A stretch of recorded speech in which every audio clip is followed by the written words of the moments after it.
Y este tema, como les decía, lo hemos titulado Las tradiciones en las ceremonias de las bodas o en las bodas religiosas. Y vamos a partir primero viendo un aspecto, es la boda religiosa, es decir, la debe de celebrar un pastor, un anciano en la iglesia, y además se debe de realizar o no en el templo, en el lugar de reunión. Vamos a considerar ese aspecto y otros 6 aspectos más, 7 aspectos que estaremos viendo, hermano, en este estudio. Uno, si el matrimonio es religioso. 2, acerca del vestido blanco. 3, hermano, la historia y acerca del anillo de compromiso, que dice la Biblia acerca de eso. 4, la tradición del ramo de novia. 5, los votos matrimoniales. Y 6, la tradición del pastel de boda. Y por último, ¿verdad?, vamos a ver la tradición de las arras, que también se usan en las bodas religiosas. Bendito el nombre del Señor Jesucristo. Todo esto pidiéndole a Dios que nos dé entendimiento, que seamos humildes, que con toda humildad podamos indagar lo que dice Dios, lo que dice la Biblia acerca de estas tradiciones, pues que han permeado también al mundo evangélico, no solamente el catolicismo, sino también el mundo evangélico también se ha visto afectado o influenciado por todas estas tradiciones que hay, ¿verdad?, de origen, muchas de ellas de un origen netamente pagano. Vamos a ver conforme a las Escrituras lo que la Biblia dice, y al decir lo que la Biblia dice, pues es decir lo que Dios dice. Amén. Y vamos a partir, hermano, de una escritura ahí en Ruth, capítulo 4. El libro de Ruth. Recuerde, después de Jueces está Ruth. Y vamos al capítulo 4 en el nombre del Señor Jesucristo. Amén. Dice ahí la palabra de Dios: y Booz subió a la puerta y sentóse allí.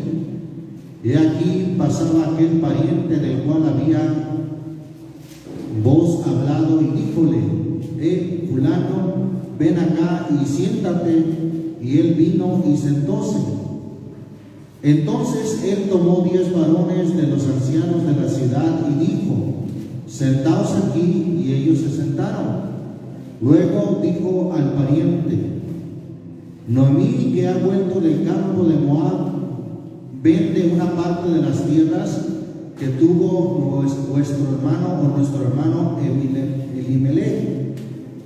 Y yo decidí hacértelo saber y decirte que la tomes delante de los que están aquí sentados y delante de los ancianos de mi pueblo. Si hubieres de redimir, redime, y si no quisieres redimir, decláramelo, para que yo lo sepa, porque no hay otro que redima sino tú, y yo después de ti. Y él respondió: yo redimiré. Entonces replicó Booz: el mismo día que tomares las tierras de mano de Noemí, has de tomar también a Ruth moabita, mujer del difunto, para que suscites el nombre del muerto sobre su posesión. Y respondió el pariente: no puedo redimir por mi parte, porque echaría a perder mi heredad. Redime tú usando de mi derecho, porque yo no podré redimir. Había ya de largo tiempo esta costumbre en Israel, en la redención o contrato, que para la confirmación de cualquier negocio, el uno se quitaba el zapato y lo daba a su compañero, y este era el testimonio en Israel. Entonces el pariente dijo a Booz: tómalo tú. y descalzó su zapato.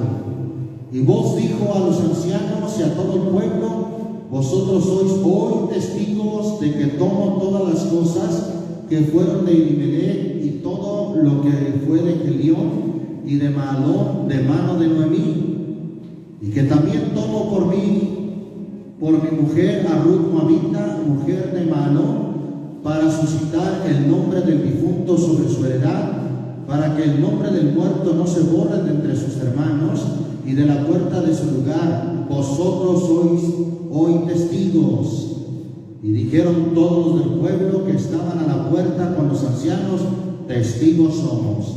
El Señor haga a la mujer que entra en tu casa como Raquel y a Lea, las cuales dos edificaron la casa de Israel, y tú seas ilustre en Éfrata y tengas nombradía en Belén.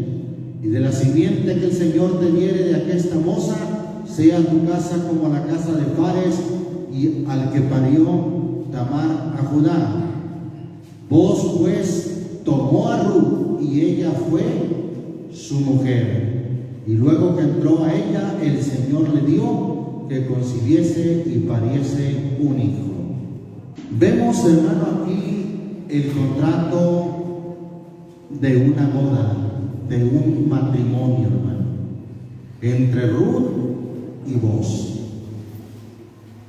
Nos damos cuenta, hermano, que este contrato o este matrimonio fue un acto totalmente civil. No fue llamado un sacerdote, no fue llamado un levita, no fueron, hermano, al tabernáculo, no fueron, hermano, ante las autoridades religiosas del pueblo de Israel para celebrar este contrato. Este contrato del matrimonio se celebró ante las autoridades civiles. Bueno, cuando dice el versículo 1, y vos subió a la puerta, esa puerta, hermano, era como quien dice el ayuntamiento, era algo así como el lugar, hermano, donde estaba la autoridad civil. Y lo vemos, hermano, en otra escritura que hace referencia a esa puerta, en el libro de Josué capítulo 20, libro de Josué capítulo 20, versículo 1 al 4. ¿Lo tenemos? Dice: en el nombre del Señor Jesús, y habló el Señor a Josué diciendo: habla a los hijos de Israel diciendo: señalaos las ciudades de refugio, de las cuales yo os hablé por Moisés, para que se acoja allí el homicida que matare a alguno por hierro y no a sabiendas, que os sean por acogimiento del cercano del muerto. Y el que se acogiere a alguna de aquellas ciudades, presentaráse a la puerta. ¿A cuál puerta? A la puerta de la ciudad, y dirá sus causas, oyéndolo los ancianos de aquella ciudad, y ellos le recibirán consigo dentro de la ciudad y le darán lugar que habite con ellos. Otra vez, hermano, eso de la puerta de la ciudad habla de un lugar, hermano, donde acudían a que se juzgaran hechos netamente civiles. Y es ahí, hermano, a esa puerta que hace referencia el libro de Ruth capítulo 4 verso 1, cuando dice que vos subió a la puerta. Y ahí, hermano, tomó, según dice, volviendo Ruth 4 versículo 2, tomó 10 varones de los ancianos de la ciudad. Eran ancianos, hermano, que juzgaban hechos civiles, netamente civiles, ancianos de la ciudad. Normalmente estos ancianos eran considerados también jefes de las tribus de Israel. Y bien, el contrato, el matrimonio, hermano, se lleva a cabo de una forma netamente civil ante estos ancianos de la ciudad y a la puerta de la ciudad.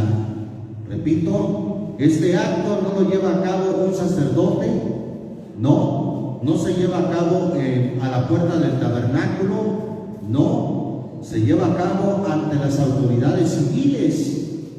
Y dice entonces el versículo 7 que había ya de largo tiempo esta costumbre en Israel en la redención o contrato, que para la confirmación de cualquier negocio, el uno se quitaba el zapato y lo daba a su compañero, y este era el testimonio en Israel. Ahí está, ese era el acto que hacían, hermano, un acto, repito, netamente civil para confirmar un contrato, en este caso el contrato del matrimonio, y lo hacían, hermano, también ante testigos. Así como hoy en día cuando se lleva a cabo un matrimonio civil debe de haber testigos, bueno, pues aquí dice que había testigos. Versículo 8 dice, entonces el pariente dijo a vos, tómalo tú, y descalzó su zapato, y vos dijo a los ancianos y a todo el pueblo, vosotros sois hoy testigos de que tomo todas las cosas que fueron de Elimelech y todo lo que fue de Kelión y de Mahalón de mano de Noemí. Ahí estaban, hermano, los testigos. Les dice, hermano, en el versículo 10 al terminar, vosotros sois testigos. El 11 dice, y dijeron todos los del pueblo que estaban a la puerta con los ancianos, testigos somos, el Señor haga a la mujer que entra a tu casa como a Raquel y a Lea. Y entonces ya concluye el versículo 13 diciendo, vos pues tomó a Ruth y ella fue su mujer. Bendito el nombre del Señor Jesús. De esta forma, hermanos, se llevó a cabo el contrato, el matrimonio civil. Entonces, hermano, no vemos en las Escrituras, en todo el Antiguo Testamento, que un sacerdote, que un profeta haya llevado a cabo un matrimonio o que haya oficiado un matrimonio. Lo hacían las autoridades civiles. De igual manera, en el Nuevo Testamento no vemos, hermano, a un pastor, a un apóstol, a un profeta, a un evangelista, a un maestro de la Biblia, el oficiar una boda, un matrimonio. No, hermano, eso lo hacían las autoridades civiles. Bendito el nombre del Señor Jesucristo. Bien, entonces, hermano, eso por principio de cuenta, una boda debe de ser celebrada ante las autoridades civiles y con las autoridades civiles. Una boda, hermano, si es civil, no tiene que ser en el lugar de reunión o en el templo. Repito, no la tiene que oficiar un pastor, ya que hay lugares, hermano, donde el pastor se atreve a decretar un matrimonio y dice, yo los declaro marido y mujer. No tenemos esa autoridad nosotros los pastores. Esa autoridad, hermano, corresponde a las autoridades civiles. Y aunque hay lugares o hay países, como en el vecino país del norte, que el pastor puede sacar una licencia para llevar a cabo un matrimonio y llenar el contrato civil delante de la pareja del matrimonio. Sin embargo, hermano, repito, esta función corresponde a las autoridades civiles. Alabamos el nombre del Señor Jesús. El hecho de que un pastor diga yo los declaro marido y mujer, legalmente, hermano, está haciendo una usurpación de derechos, porque legalmente quien tiene la autoridad legal de declarar marido y mujer a una pareja es el juez, no un pastor, no un evangelista, no un maestro de las Escrituras. Entonces damos por sentado, hermano, que el matrimonio no debe de ser religioso, no debe de ser en el lugar de reunión o templo, y no lo tienen o no lo ofician los pastores de la iglesia. sino lo ofician las autoridades civiles. Amén. Alguien dirá, ¿y qué de las bodas de Caná, hermano? Bueno, eso precisamente nos enseña que fue un festejo totalmente civil, pues el Señor Jesús no fue llamado para oficiar la boda, sino que fue invitado, y el Señor tenía un propósito, porque ahí hizo el principio de señales, así dice la Biblia. Este principio hizo Jesús, este principio de señales hizo Jesús, convirtiendo el agua en vino. Alabamos el nombre del Señor Jesús. Bien, hermano, entonces pasamos, hermano, al segundo punto: el vestido blanco y su origen. Mire, aún lo que la misma enciclopedia dice, mire lo que extraje al respecto. Dice: aunque hoy en día el vestido blanco es prácticamente sinónimo de bodas, esto no siempre fue así. Hace siglos las novias usaban vestidos de diversos colores, y el blanco no era la elección predilecta. Fue la reina Victoria de Inglaterra quien cambió para siempre la percepción del vestido de novia en 1840, cuando se casó con el príncipe Alberto, luciendo un impresionante vestido blanco. Su elección de color no solo sorprendió a la sociedad de la época, sino que también estableció una tendencia que perdura hasta el día de hoy. También dice, en el siglo XIX, el blanco se asociaba principalmente con la pureza y la inocencia. El vestido blanco de la reina Victoria simbolizaba su castidad y su compromiso con el matrimonio. Esta conexión entre el color blanco y la virtud pronto se arraigó en la cultura occidental y se convirtió en una tradición que perdura. Si es que, como usted se dará cuenta y como usted mismo puede investigar, eso del vestido blanco no siempre fue así. Se usaban vestidos de diferentes colores. Y fue esta mujer, reina Victoria de Inglaterra, quien instituyó prácticamente esa tradición del vestido blanco. Pero, ¿qué dice la Biblia? Alguien podrá decir, la Biblia habla del vestido blanco. Sí, pero no de esa manera. Vamos a ver lo que la Biblia habla del vestido blanco. Eclesiastés capítulo 9. Libro de Eclesiastés capítulo 9. Dice ahí en el versículo 8: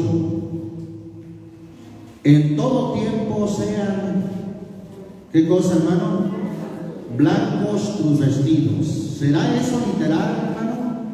Pues, ¿será que el Señor nos está diciendo que en todo tiempo debemos andar vestidos de blanco? Hay por ahí un grupo religioso que acostumbra a colectar dinero en algunas cruceros de carreteras, andan vestidos de blanco, y una vez se les preguntó que por qué vestían de blanco, y ellos dijeron, es que la Biblia dice que en todo tiempo sean blancos tus vestidos. Y se les preguntó, ¿y el ungüento? ¿Trae el ungüento que dice así, ahí la Biblia lo trae sobre su cabeza? Pues no, traen una gorra, ¿verdad?, del ejército de salvación. Entonces, hermano, claro que no se refiere de manera literal que una persona traiga un vestido blanco, por supuesto que no, sino que esto es, hermano, en el sentido netamente espiritual. Vamos ahí a Apocalipsis capítulo 3. Libro de Apocalipsis capítulo 3 también nos habla ahí de manera simbólica y espiritual del vestido blanco. Versículo 2, ¿lo tenemos? Sé vigilante y confirma las otras cosas que están para morir, porque no he hallado tus obras perfectas delante de Dios. Acuérdate pues de lo que has recibido y has oído, y guárdalo, y arrepiéntete. Y si no velares, vendré a ti como ladrón, y no sabrás en qué hora vendré a ti. Mas tienes unas pocas personas en Sardis que no han ensuciado sus vestiduras, y andarán conmigo, ¿cómo? En vestiduras blancas, porque son dignos. ¿Será esto literal? No, por supuesto que no. Esto, de manera simbólica, estas vestiduras blancas, hermano, andarían así los que no hubiesen ensuciado sus vestiduras.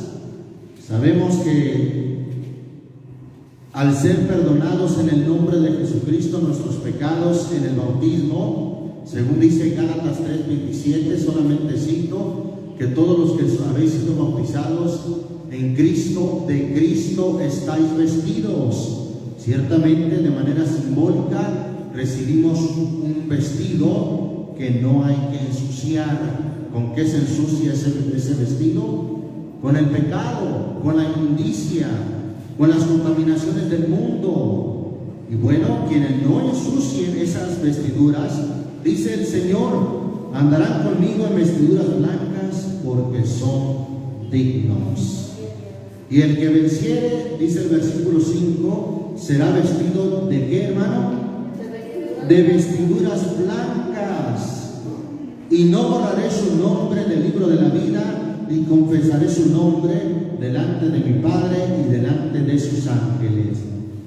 Por cierto, hermano, no lo asocia con las bodas o con el matrimonio, sino que lo asocia ciertamente, hermano, con la integridad y con la abstención del pecado que deben de guardar los hijos de Dios, abstenerse del pecado para no ensuciar sus vestiduras.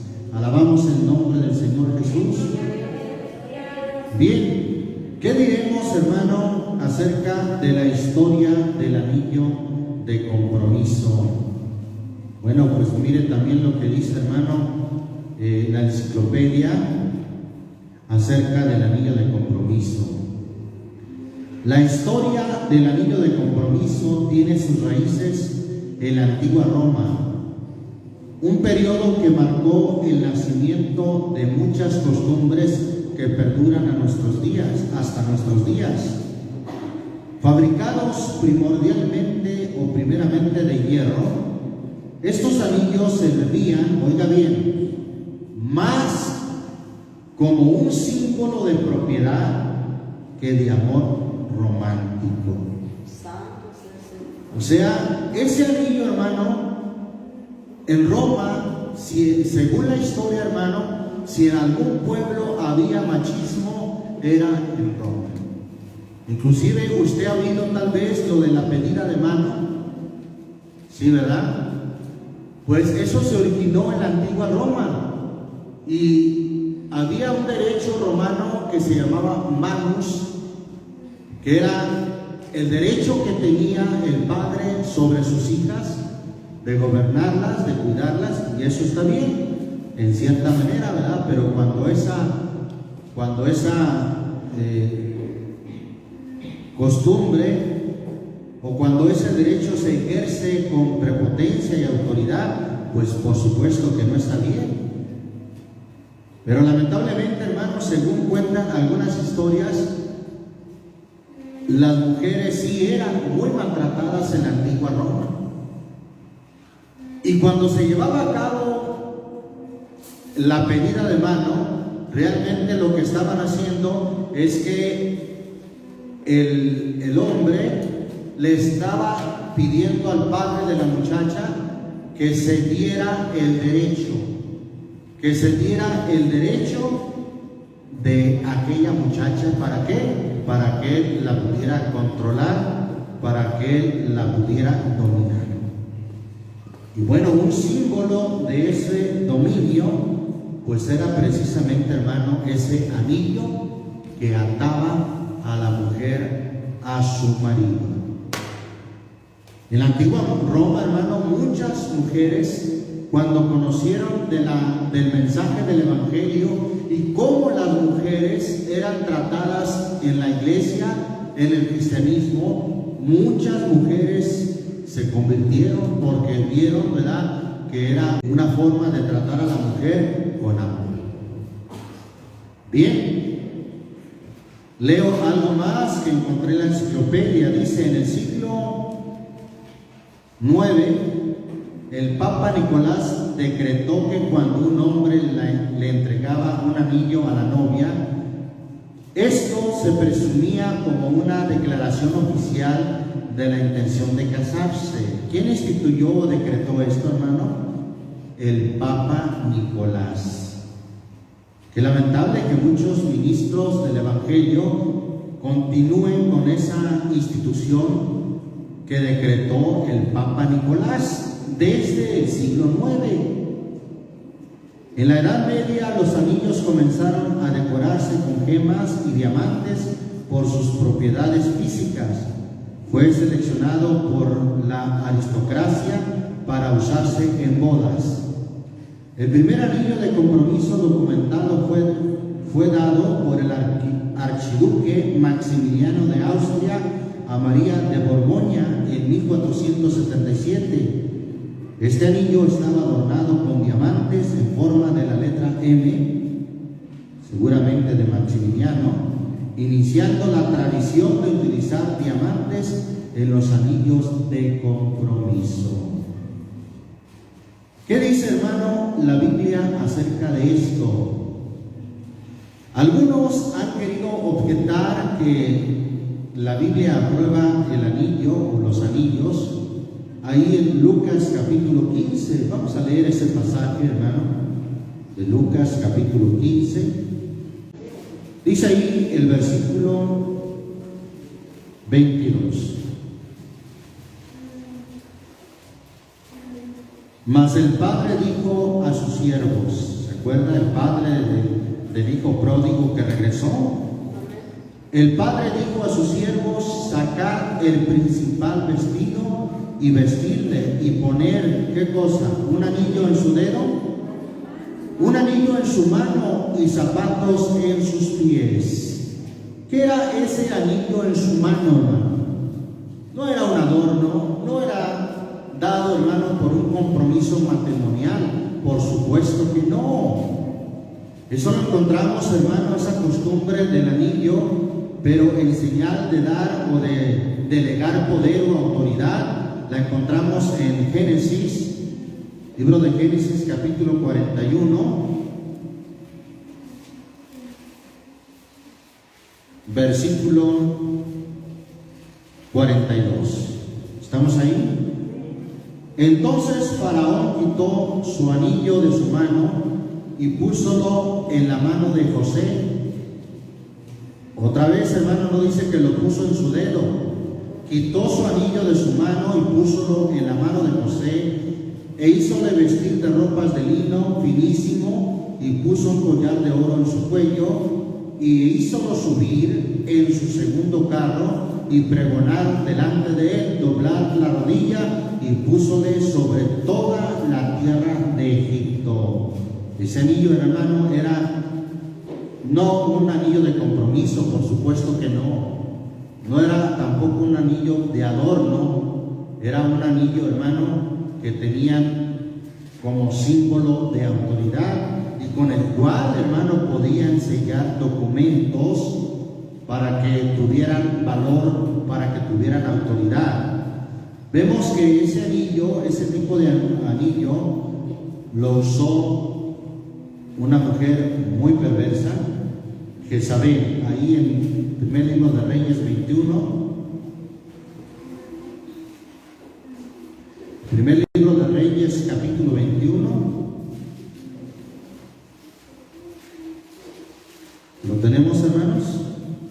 Dice ahí el versículo 8. Solamente abreviamos, ¿verdad? Aquí vemos que el rey Acab, hermano, se fue triste a su casa y enojado porque Nabot no le quiso vender su tierra, su viña. Entonces la mujer, su esposa Jezabel, miren lo que hizo. Versículo 8. Entonces ella escribió cartas en nombre de Acab, es decir, en nombre del rey. ¿Y qué hizo, hermano? Sellólas. ¿Con qué las selló esas cartas? Sellólas con su anillo y enviólas a los ancianos y a los príncipes que moraban en su ciudad con Nabot. Y las cartas que escribió decían así: proclamar ayuno y poner a Nabot a la cabecera del pueblo, y poner 2 hombres perversos delante de él que atestiguen contra él y digan: tú has blasfemado a Dios y al rey, y entonces sacadlo y apedrearlo y muera. Todo eso, hermano, lo hizo con el poder, hermano, de ese anillo con el cual selló ese decreto. Otra escritura que vemos acerca de para qué se usaba ese anillo está Libro de Esther, capítulo 8, versículo 8 también. ¿Lo tenemos, hermanos? Escribid pues vosotros a los judíos como bien os pareciere en el nombre del rey, y sellando eso que escribieran, iban a sellarlo ¿con qué, hermano? Con el anillo del rey, porque la escritura que se escribe el nombre del rey y se sella con el anillo del rey no es para revocarla. ¿Se da cuenta, hermano, para qué se usaba ese anillo? Para dar autoridad, para delegar autoridad a una persona. En este caso, cuando en la parábola del hijo pródigo se le cede el anillo en su mano, es para darle autoridad, no como un siervo, sino como un hijo, el cual es perdonado y que se le dan todos los privilegios y todos los derechos en ese perdón que le da su Padre. Hasta ahí, hermano, vemos lo que la Biblia habla acerca del anillo o de los anillos. Pero vamos a ver, hermano, ahora lo cuarto, la tradición del ramo de novias. Mire lo que dice también la enciclopedia. La tradición del ramo de novia tiene un origen difuso y se cree que se remonta a varios siglos atrás. En la Edad Media, alrededor del siglo XV, las novias ya utilizaban ramos de flores en sus bodas. Se cree que las novias del antiguo Egipto llevaban manojos de hierbas con aromas fuertes, como el tomillo y el ajo, para alejar a los malos espíritus y evitar que interfirieran en el inicio de su vida en común o en matrimonio. Ahí está, hermano, el origen del ramo de novia, que originalmente, hermano, ni siquiera eran flores, era un manojo de hierbas con aromas fuertes para alejar a los malos espíritus. ¿Qué nos dice, hermano, la Biblia acerca del olor? Vamos ahí a Eclesiastés capítulo 10. El libro de Eclesiastés capítulo 10. Santo es el Señor Jesús. ¿Lo tenemos, hermanos? Dice ahí la palabra de Dios en el versículo 1. Las moscas muertas hacen heder y dar mal olor el perfume del perfumista. Así una pequeña locura al estimado por sabiduría y honra. Más bien, hermanos, según la Biblia, de lo que nos debemos de cuidar es de no hacer locuras que pueden, hermano, en el sentido espiritual, hacernos dar mal olor delante de Dios. Las moscas muertas hacen heder y dar mal olor el perfume del perfumista, así una pequeña locura al estimado por sabio. Yo que lo creía una persona inteligente, una persona sabia, y miren nomás cómo se está burlando de otras personas. De ese mal olor, hermano, es el que debemos de cuidarnos de no dar. Y hay más de esto en la Biblia, hermano, ahí en 2 Corintios capítulo 2. Segunda carta a los Corintios capítulo 2. Gloria a Dios. ¿Lo tenemos, hermanos? Versículo 14 dice: en el nombre del Señor Jesús, mas a Dios gracias, el cual hace que siempre triunfemos en Cristo Jesús y manifiesta, ¿qué cosa? El olor de su conocimiento por nosotros en todo lugar, de ese conocimiento de la palabra de Dios.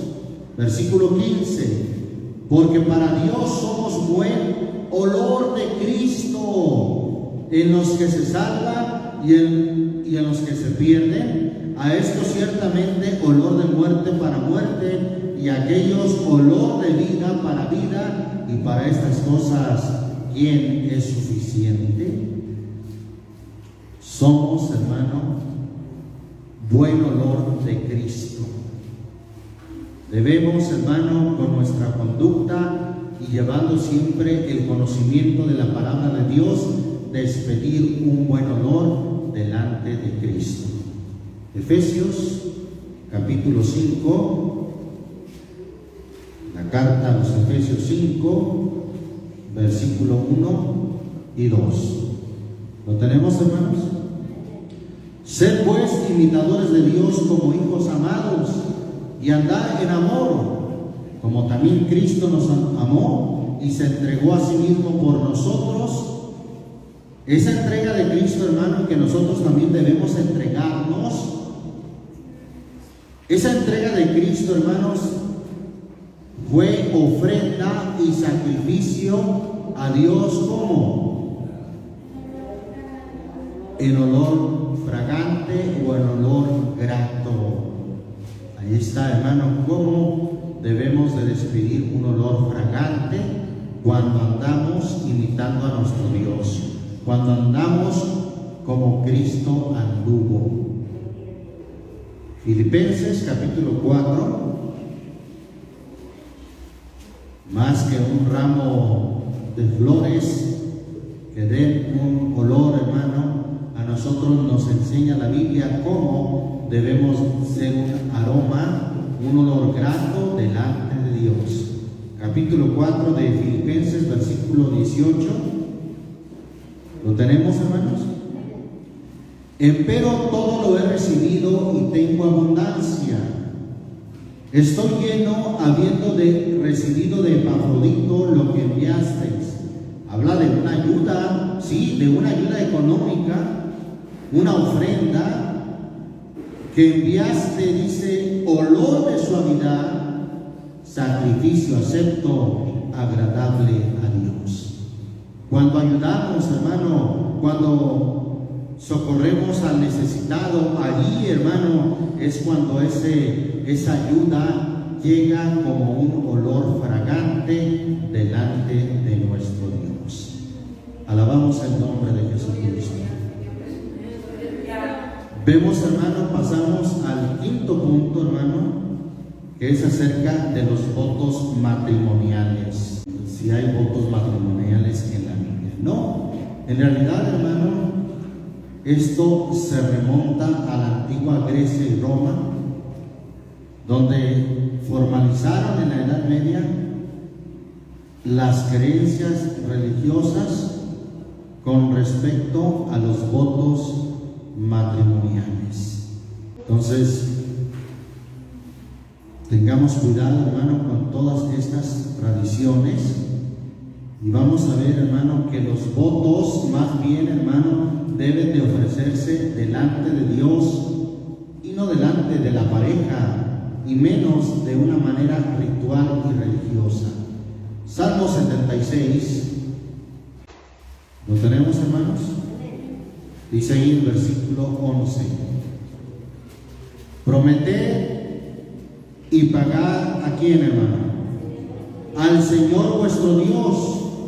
Todos los que están alrededor de él traigan presentes, hablando de esos presentes que se hayan prometido, por los cuales se haya hecho voto, traigan presentes. ¿A quién? A Dios. Aquí lo menciona, ¿verdad?, como terrible en cuanto a su grandeza. Prometer y pagar los votos, pero al Señor, hermano. Ahí resulta que los votos matrimoniales se andan prometiendo a través de un discurso muy florido, es decir, con palabras muy especiales, con palabras inclusive que a veces el que las dice ni siquiera son de él, son palabras de poetas, y se comprometen a algo que no cumplen. Con tanta razón la Biblia dice que no amemos de palabra ni de lengua, sino de hechos y en verdad. Amén. Job 22, libro de Job 22, versículo 27. Leo el 26 también. Porque entonces te deleitarás en el Omnipotente y alzarás a Dios tu rostro. Orarás a Él y Él te oirá, y tú pagarás, ¿qué cosa? Tus votos. Los votos se prometen y se pagan. ¿A quién, hermano? A Dios. Salmo 50. Vamos nuevamente a los salmos. Salmo 50, versículo 14. Sacrifica a Dios alabanza. ¿Qué dice? Y paga tus votos al Altísimo. Los votos se prometen y se pagan al Altísimo, a nuestro Dios. 56 del libro de los Salmos. Miren lo que dice el versículo 12. Sobre mí, oh Dios, están tus votos, te tributaré alabanza, porque has librado mi vida de la muerte y mis pies de caída, para que ande delante de Dios en la luz de los que viven. Gloria a Dios, al Señor es a quien se le pagan los votos. 61 de los Salmos, ahí a la vuelta, 61:8. Así cantaré tu nombre para siempre, pagando, ¿qué cosa? Mis votos cada día. Gloria a Dios. Salmo 116. Salmo 116, versículo 14. Ahora pagaré mis votos al Señor delante de todo su pueblo. Lo que se hace delante de todo el pueblo, hermano, y en este caso del pueblo de Dios, es pagar los votos al Señor. Entonces, según la Biblia, ¿a quién se le prometen y se le pagan los votos, hermano? Al Señor. Y claro, hermano, si usted promete que va a ser un buen esposo delante del Señor, créame, si usted lo hace con todo su corazón y porque es un buen hijo de Dios, usted va a ser un buen esposo. Porque he dicho, hermano, no se puede ser un buen cristiano y ser mal esposo. No, el que es buen cristiano en realidad es un buen esposo. Como tampoco se puede, hermano, ser un buen esposo y ser un mal cristiano. No se puede. ¿Cómo que es buen esposo y mal cristiano? No, es que si es buen cristiano será un buen esposo, pero si es un mal cristiano será un mal esposo. Entonces, quedando bien delante de nuestro Dios con nuestros votos, hermano, vamos también, hermano, a ser un buen esposo y las mujeres una buena esposa en su matrimonio. Eclesiastés, capítulo 5, libro de Eclesiastés, capítulo 5,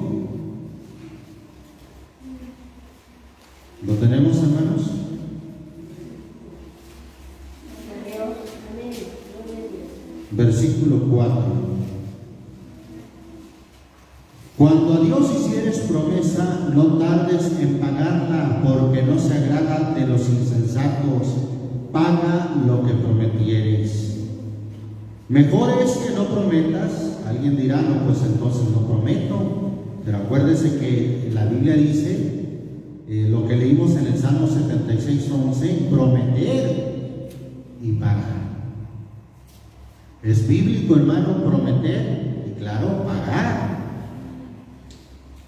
Versículo 5, mejor es que no prometas que no que prometas y no pagues. No sueltes tu boca para hacer pecar a tu carne, ni digas delante del ángel que fue ignorancia, porque harás que Dios se aire a causa de tu voz y que destruya la obra de tus manos. Ahí está, hermano, lo que la Biblia dice acerca de a quién se deben de hacer los votos. No de una manera tradicional, en las bodas, ¿verdad? De que yo prometo que voy a amarte, que voy a estar contigo en la angustia, en la enfermedad, y resulta que después la pobre esposa está enferma, ¿verdad? En la enfermedad, y el esposo hasta regañándola, ya deja dormir, mujer, vete por allá a la sala, ¿verdad? ¿Dónde? Para que me dejes dormir. Santo Dios. Vamos ahora, hermano, a ver la tradición acerca del pastel de bodas. Mire lo que me encontré acerca de la tradición del pastel de bodas. Esta tradición se remonta a la época medieval y romana. Los romanos hacían pequeños pasteles con harina y sal desde hace unos 1900 años. La harina era un símbolo de fertilidad y prosperidad, y los romanos creían que el pastel de bodas traería felicidad y prosperidad a los novios. Al final de la boda era tradición romper el pastel sobre la cabeza de los novios. Bueno, era tradición romper el pastel sobre la cabeza de los novios para simbolizar la fertilidad y una larga vida de matrimonio. Los novios también comían las migas de la torta o del pastel junto a los invitados, lo que se asociaba con la prosperidad y la fertilidad. Este rito, cuentan los historiadores, se celebraba para traer felicidad y prosperidad a la pareja que estaba uniendo sus lazos, el rito del pastel. Esta tradición evoluciona con los siglos, y en el siglo XVIII, cuando ya en Inglaterra los invitados a las bodas traían tortas o pasteles que se apilaban en forma de pirámide. Ahí está la tradición del pastel de boda.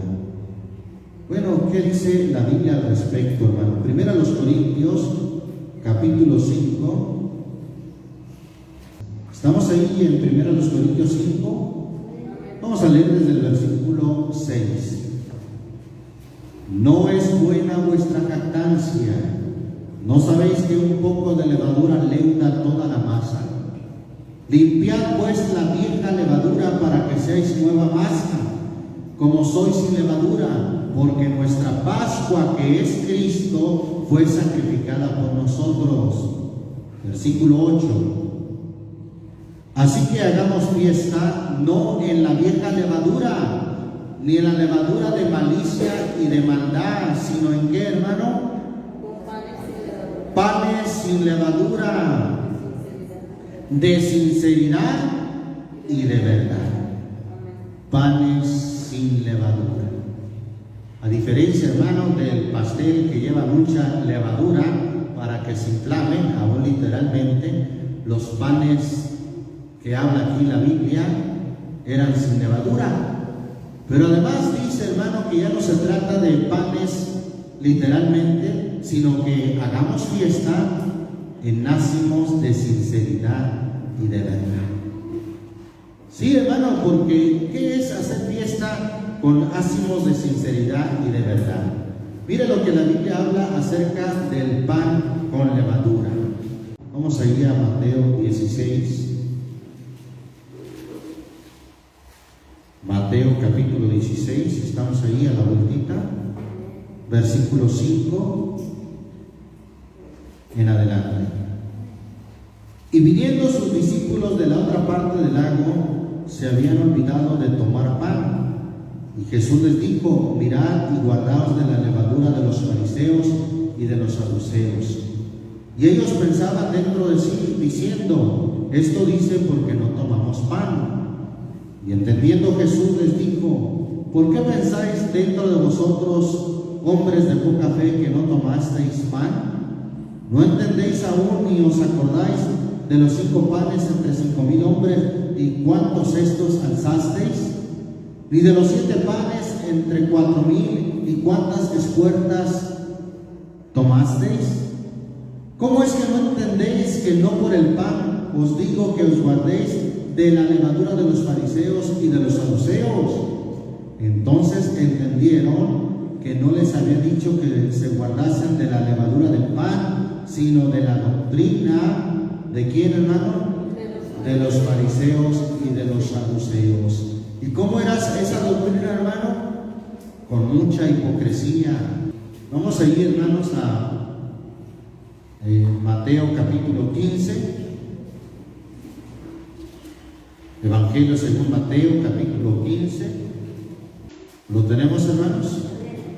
Leemos el versículo 7. Vamos a leer el 7 y al 9. Hipócritas, bien profetizó de vosotros Isaías diciendo: este pueblo de labios me honra, mas su corazón lejos está de mí. O sea, no hay sinceridad, hermano. Mas en vano me honran, enseñando, ¿qué cosa? Doctrinas y mandamientos de hombres. Todas estas cosas, hermanos, se formalizaron en la tradición de la iglesia romana, en la iglesia popular romana. Y bueno, ¿hay sinceridad ahí, hermano? No, no hay sinceridad. Hay, hermano, hipocresía, que el Señor la relacionó con levadura. Este pueblo de labios me honra, mas su corazón lejos está de mí. Mas en vano me honran, enseñando, pudiéramos decir ahí, doctrinas y tradiciones de hombres. Lucas capítulo 12. Evangelio según Lucas capítulo 12, versículo 1. ¿Lo tenemos, hermanos? En esto, juntándose muchas gentes, tanto que unos a otros se hollaban, comenzó a decir a sus discípulos: primeramente, guardaos ¿de qué? De la levadura de los fariseos, que es, ¿qué cosa? Hipocresía. Abunda la hipocresía, hermano, delante de esos pasteles tan pomposos, ¿verdad? Tan grandes, ¿verdad? La hipocresía, siempre la crítica, la burla. Mira nomás, el pastel que hicieron, parece que no tuvieron para más. ¿Te fijaste qué sabor tan feo tenía el pastel y la comida? Pura hipocresía, hermano. Y la pareja gastando, ¿verdad? Y hasta lo que no tiene, se droga por hacer esas fiestas, esos vestidos, esos pasteles, esos anillos, ¿verdad? Quedan endrogadísimos, ¿verdad? Para algunos años. Y para que la gente vaya, los familiares y la gente vaya con esa hipocresía. ¡Ay, felicidades!, ¿verdad? Y a un ladito, ¿verdad? Todavía no se retiran de abrazar a la novia o al novio. ¿Te fijaste qué feo está? ¿Te fijaste qué fea está? ¿Te fijaste lo que hicieron? Pura hipocresía, hermano, en torno a esas tradiciones. Por eso, hermano, la Biblia dice que nosotros como cristianos hagamos fiesta no en la levadura de malicia y de maldad, sino en ácimos, en panes sin levadura, de sinceridad y de verdad. Alabamos al Señor Jesucristo. Primera los Corintios 10, versículo 21, dice que no podemos participar, hermano, de la mesa del Señor y de la mesa de los demonios. Y ahí, hermano, un poquito más atrás, en ese mismo capítulo 10, mira lo que dice el versículo 16. ¿Lo tenemos? Ahí está nuestro pan, hermano, del cual debemos participar. Dice, la copa de bendición que bendecimos, ¿no es la comunión de la sangre de Cristo? El pan que partimos, ¿no es la comunión del cuerpo de Cristo? Ese debe de ser nuestro pan, hermano, la comunión de la iglesia, la comunión del cuerpo de Cristo. Versículo 17 dice, porque un pan es que muchos somos un cuerpo, pues todos participamos de aquel pan. Refiriéndose a quién, hermano, a nuestro Señor Jesucristo, que dijo, yo soy el pan de vida, yo soy el pan vivo que descendió del cielo. Ese es, hermano, nuestro pan, y esa es nuestra comunión, hermano, el pan que partimos, que sea la comunión del cuerpo de Cristo. Amén. Bien, por último, hermano, las arras. Yo también recuerdo por ahí una boda donde había un baúl, ¿verdad?, chiquito, con monedas. La tradición de las arras. ¿Qué quiere decir, hermano, en realidad? Las arras es una prenda o señal entregada en garantía de algún contrato. También dice, hermano, las arras de boda tienen un origen antiguo que se remonta a las tradiciones romanas y visigodas. Visigodas era un pueblo de Goda, hermano, un pueblo que reinó en España. ¿Sí? Se remonta a esas tradiciones romanas y visigodas, donde se utilizaban monedas para sellar contratos matrimoniales. Más tarde la costumbre se incorporó a la ceremonia del matrimonio en España durante la Edad Media. Otra tradición que no tiene nada que ver con la Biblia. Bendito el nombre del Señor Jesucristo. Pero ¿qué dice la Biblia acerca de las arras, hermano? En realidad encontramos esa palabra en la Biblia que equivale a una prenda como pago inicial, o sea que el Señor nos da ese pago inicial, hermano, el cual denota buena fe y es garantía de los pagos subsiguientes.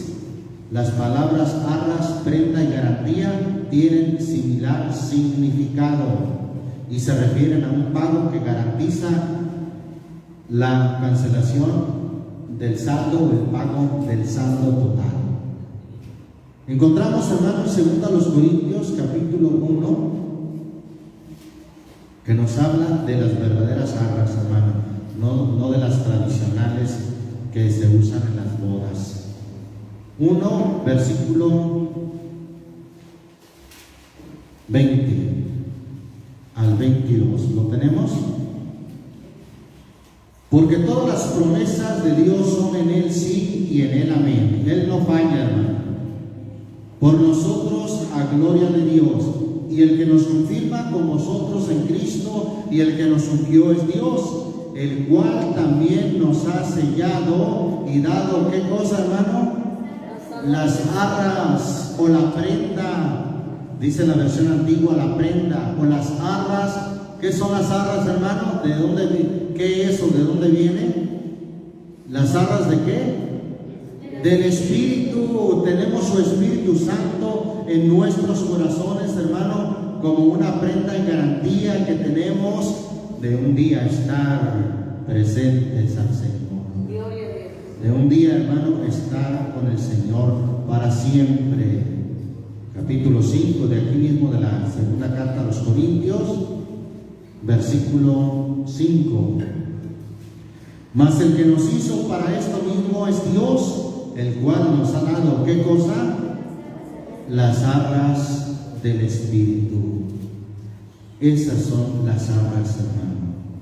Efesios 1:11, Efesios capítulo 1, versículo 11, nos dice en el nombre del Señor Jesús: en Él digo, en quien asimismo tuvimos suerte, habiendo sido predestinados conforme al propósito del que hace todas las cosas según el consejo de su voluntad, para que seamos para alabanza de su gloria, nosotros que antes esperamos en Cristo, en el cual esperasteis también vosotros, en oyendo la palabra de verdad, el evangelio de vuestra salvación, en el cual también desde que creísteis fuisteis sellados. ¿Con qué, hermano? Con el Espíritu Santo de la promesa. Y dice el 14, ¿qué cosa es el Espíritu Santo? Las arras de nuestra herencia. Es la garantía, hermano, la prenda que recibimos en garantía de la herencia que hemos de tener eterna en los cielos, que es las arras de nuestra herencia para la redención de la posesión adquirida para la alabanza de su gloria. Gloria a Dios. Entonces, hermano, pudiéramos seguir con la lista, pero hasta ahí dejamos esas 7 tradiciones muy comunes también en iglesias supuestamente cristianas. Vimos, hermano, que el matrimonio no es religioso, no es un templo, no es oficiado por un pastor, es netamente civil. 2, vimos, hermano, la tradición del vestido blanco, que no tiene que ver nada con usarlo en la boda, sino con ser santos y limpios delante de Dios, y esto de manera espiritual. 3, vimos, hermano, lo del anillo de compromiso, que no tiene nada que ver, hermano, con un anillo para la boda o para que se indique que ya se casó y que otras muchachas no lo anden viendo, o viceversa, ¿verdad? Para que vean que la muchacha ya se casó, debe de portar el anillo. No, hermano, no tiene que ver con eso. Tiene que ver con que más bien se vista con modestia y con vergüenza la mujer casada. Amén. Y vimos, hermano, que el anillo más bien que se usaba era un símbolo de autoridad, era un símbolo, hermano, que daba un derecho y con el cual se sellaban decretos. Vimos 4, la tradición del ramo de novia, que en su origen más antiguo se usaba para dar un olor que alejara los malos espíritus. Falso, hermano. Lo que aleja los malos espíritus es que andemos en obediencia de Dios y dando buen olor y grato delante de nuestro Dios. 5, hermano, vimos la tradición de los votos matrimoniales, otra tradición, hermano, que cae en la falacia y en promesas que no se cumplen. Los votos hay que hacerlos delante de Dios y cumplirlos. Amén. Vimos, hermano, 6, la tradición del pastel de bodas, que es símbolo, hermano, dice la enciclopedia, de prosperidad, y que se hacía, hermano, con harina para indicar la fertilidad. Falso, hermano. Lo que da prosperidad es que andemos en obediencia del Señor y que hagamos fiesta, no en ácimos, no en panes de malicia y de maldad y de hipocresía, sino en panes y levadura de sinceridad y de verdad. Y por último, hermano, 7, las arras